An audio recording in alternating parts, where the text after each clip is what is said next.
ग्रामपंचायतची नगर परिषद झाल्यानंतर पहिल्यांदाच अकोल्यातील हिवरखेड येथे निवडणूक पार पडली। महायुतीत अतिशय काट्याची लढत झालेल्या लढतीत भाजपच्या सुलभा दुतोंडे यांनी बाजी मारली आहे।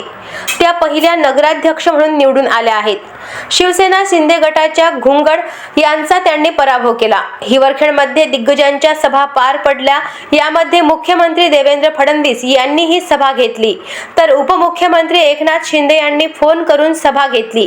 ते प्रत्यक्ष येऊ शकले नाहीत, मात्र संपूर्ण जिल्ह्याचे लक्ष हिवरखेडकडे लागून होते।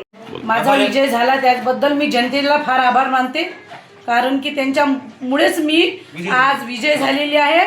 त्यांनी माझ्यावर विश्वास ठेवला, मी त्यांचं पूर्ण काम करेल एवढं मी जनतेला सांगू इच्छिते।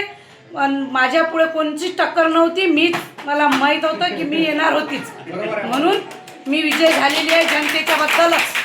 अशाच महत्त्वपूर्ण बातम्यांच्या अपडेटसाठी अजिंक्य भारत न्यूजच्या पेजला फॉलो करा आणि सबस्क्राइब करा। Thank you for watching.